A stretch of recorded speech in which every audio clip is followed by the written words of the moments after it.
Hola amigos, soy Spartan2093, hoy les traigo un nuevo vídeo sobre algunas leyendas urbanas, espero les guste y suscríbanse a mi canal. Bueno, comencemos. La pulsera negra. Sebastián era un joven médico que trabajaba de interno en un frío hospital de Dakota del Norte. Su vocación y sus ganas de salvar vidas eran el único motivo por el que no caía rendido de cansancio en unas interminables guardias que podían prolongarse hasta 36 horas y que le dejaban exhausto. Aquella noche había sido especialmente dura, el servicio de urgencias no tuvo ni un respiro y Sebastián había tenido que encargarse por primera vez de una paciente sin el respaldo de otro doctor. Luchó por la vida de la chica, que no debía tener más de 22 años, durante más de 2 horas, pero desde que llegó se había considerado un caso perdido y en el hospital decidieron priorizar a otros pacientes que tenían más posibilidades de sobrevivir.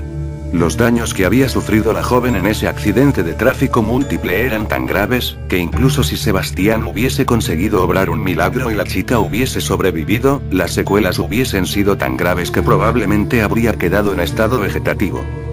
Los médicos más experimentados del hospital habían acudido en la ayuda de los otros accidentados y decidieron bautizar a Sebastián con un caso imposible para que un primer fracaso le hiciera comprender lo dura que es su profesión y no empezara a creérselo demasiado. Además, priorizando a otros de los heridos, habían conseguido salvar la vida de 3 personas, en lo que había sido el peor accidente de tráfico que habían registrado las carreteras de la región en meses. Sebastián era consciente de que la chica probablemente nunca tuvo posibilidades de sobrevivir, pero aún así se sentía destrozado por dentro y tuvo que tragar saliva para contenerse las ganas de llorar cuando le puso una pulsera negra a la fallecida. La pulsera negra era un protocolo de su hospital que servía para marcar a un difunto y señalar la hora y causas de su muerte. Normalmente eran las enfermeras quienes se encargaban de rellenar los datos y ponerle la pulsera antes de mandar a un cadáver a la morgue. Pero Sebastián pensó que haciéndolo él, el recuerdo de su primer fracaso le serviría para aprender y avanzar en la que puede llegar a ser una de las profesiones más duras. Memorizó cada una de las facciones de la chica y la cubrió con una sábana para que uno de los celadores se la llevara en una camilla por un interminable pasillo que conducía al depósito de cadáveres. Al finalizar su turno, Sebastián parecía un zombi, su cara demacrada por el cansancio y el fuerte impacto emocional de perder a su primer paciente le habían dejado destrozado. No era la primera vez que alguien moría en una mesa de operaciones frente a él, pero esta era la primera vez que él era el doctor al mando y el único responsable. En su mente repasaba todos y cada uno de sus movimientos y trataba de buscar cuál fue su error o si había algo más que pudiera haber hecho. Pero incluso él mismo sabía que su proceder había sido impecable y que cuando a alguien le llega a la hora es imposible luchar contra el destino. Cabizbajo y caminando casi dormido entró en el ascensor. Se dirigía a la 7ª planta donde tenía su ropa, lo único que quería era cambiarse e irse a dormir a la residencia que estaba a pocas calles del edificio del hospital. Eran las 4 de la mañana y el hospital parecía vacío, tan absorto estaba en sus pensamientos que casi ni se dio cuenta de que había alguien dentro del ascensor cuando entró. Una mujer le saludó. Y yo que creía que tenía mala cara, chico, ¿pero qué te ha pasado? Sebastián se giró y vio a una mujer de unos 40 años que le sonreía, estaba casi tan pálida como él y aunque no tenía muchas ganas de conversar la contestó. Hoy ha sido un día muy duro, no sé ni cómo estoy todavía de pie. Además he perdido a mi primer paciente, le dijo mientras ponía un gesto que denotaba que estaba a punto de echarse a llorar.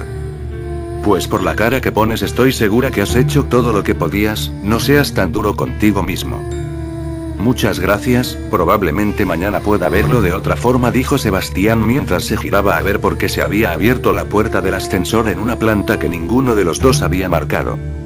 Al mirar fuera vio la silueta de una joven en mitad del pasillo, al terminar de abrirse la puerta del ascensor comenzó a girarse lentamente hacia ellos. Sebastián al ver la cara de la chica dio un salto hacia atrás y pegó la espalda a la pared del ascensor mientras señalaba a la chica que había fuera y trataba de decir algo sin conseguir articular palabra. De repente pareció recuperar el control de su cuerpo y se abalanzó hacia el panel del ascensor presionando repetidamente el botón que cerraba las puertas. La mujer que había en el interior del ascensor se quedó mirándole perpleja cuando la puerta se cerró cuando faltaba menos de 1 metro para que la joven que había fuera entrara en el ascensor. Ey, esa chica, dijo tartamudeando del susto, yo mismo la vi morir, no pude hacer nada para salvarla y le puse esa pulsera negra. La mujer que se había mantenido pegada a la pared sonrió y mientras levantaba el brazo le preguntó. ¿Una pulsera como esta? Sebastián se giró a mirarla y vio como en su muñeca había una pulsera de color negro, idéntica a las que usan en el hospital. El joven médico se desmayó del susto y en su caída agarró fugazmente el brazo que le mostraba la mujer con la que había compartido la charla en el ascensor. Minutos después encontraron a Sebastián aún desfallecido en el suelo del ascensor. Todos atribuyeron su desmayo al cansancio. Pero él sabía que lo que había pasado era real, en su mano tenía una pulsera negra que había arrancado sin querer del brazo de la mujer que había en el ascensor mientras caía desmayado. Al revisar la pulsera pudo comprobar que la mujer había fallecido 2 años antes en un accidente de tráfico muy similar al de la chica que quiso salvar. El túnel de los gritos. Cerca de las cataratas del Niágara hay un pequeño túnel que tiempo atrás servía como paso peatonal entre las granjas que había en la zona. Es un estrecho y oscuro paso bajo la vía del tren que une Toronto y Nueva York, en el que habitualmente la niebla impide ver más allá de tu propia mano. En este túnel ocurrió un escalofriante crimen que dejó maldito el lugar y son cientos las personas que aseguran haber sentido una presencia cuando lo han atravesado. Esta es su leyenda y, hace más de un siglo había algunas casas cerca de los alrededores del túnel. En una de ellas había una familia rota por el alcoholismo del padre, un hombre violento que descargaba toda la furia que sentía por su miserable vida golpeando a su mujer y su única hija cada vez que se emborrachaba. La mujer trataba de soportar las palizas y evitar que golpeara a su hija, poniéndose como escudo y diciéndose a sí misma que su marido volvería a ser quien fue cuando se conocieron. Pero la situación no mejoraba y, temiendo por la vida de su pequeña, se armó de valor y decidió pedirle el divorcio. El hombre, al escuchar a su mujer que abandonaba la casa con la niña, se enfureció tanto que la amenazó con prenderle fuego a toda la casa con ellas dentro si trataban de salir de allí. La mujer, al ver cómo el hombre agitaba una lámpara de aceite y la acercaba peligrosamente a las cortinas, decidió plantarle cara por primera vez en su vida y le comenzó a empujar mientras le gritaba fuertemente. La reacción del hombre no se hizo esperar, lanzó la lámpara contra uno de los muebles, que de inmediato comenzó a consumirse, llegando las llamas hasta el techo de madera en cuestión de segundos. Se giró hacia su esposa y la derribó de un puñetazo, pero no contento con ello la continuó golpeando y pateando aunque ella estaba inconsciente en el suelo. La niña, al ver la escena, escapó presa del pánico, corriendo tan rápido como podía con la intención de llegar hasta la casa de sus vecinos que se encontraban al otro lado del túnel. Mientras corría, solo se giró un segundo para ver cómo toda la casa comenzaba a arder mientras su madre aún estaba dentro y su padre salía con paso lento pero seguro con una lámpara de aceite apagada en la mano. Pero su huida no tuvo éxito, ya que, cuando se encontraba a mitad del oscuro túnel, la niebla le impidió ver una piedra, con la que tropezó y cayó de bruces en el encharcado y frío suelo. Sentía un gran dolor en su tobillo y, por más que trataba de levantarse, el dolor la vencía y caía nuevamente. Ese lapso de tiempo fue aprovechado por su padre para alcanzarla. La niña quedó paralizada por el miedo cuando observó cómo su enloquecido padre se acercó a ella y vertió lentamente todo el aceite sobre su diminuto cuerpecito. Entonces solo un sonido más se escuchó en el túnel, el de una cerilla encendiéndose justo antes de que el padre la arrojara sobre la niña y la prendiera en llamas. Los gritos de dolor de la niña fueron tan desgarradores que quedaron impresos por la eternidad entre las paredes de este túnel, que desde entonces se llama localmente el túnel de los gritos, Screaming Tunnel en inglés.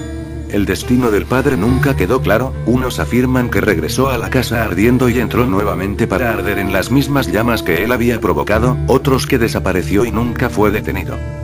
Lo que sí que es cierto, es que son pocos los valientes que se atreven a acercarse al túnel de los gritos de noche, pues cualquiera que entra puede sentir que hay algo negativo en su interior y una presencia les vigila. Se dice además que, si enciendes una cerilla en la mitad del túnel, el lugar donde ardió la niña, se puede escuchar un grito desgarrador y sentirás como una brisa apagará inmediatamente la llama, como si alguien hubiese soplado para que regrese la oscuridad a sus paredes y... Nota. Esta es una versión de una de las leyendas más famosas de Estados Unidos y Canadá, existen 2 variantes más. En una de ellas la niña, escapando del incendio, corrió con sus ropas en llamas hasta el túnel donde finalmente se consumió en el fuego gritando y retorciéndose de dolor. En la otra la niña fue violada en el interior del paso subterráneo y, para evitar que pudiera declarar en contra de sus violadores, estos la prendieron fuego. Lo cierto es que en ese lugar hay algo negativo y tenebroso ya que incluso los más escépticos afirman sentir algo vigilándolos mientras cruzan entre sus paredes bajo las vías del tren.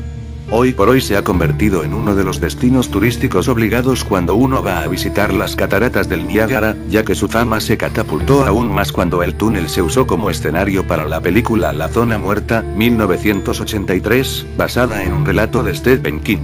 Esto es todo, espero les haya gustado y nos vemos en el próximo vídeo, no olviden suscribirse ni darle like, adiós.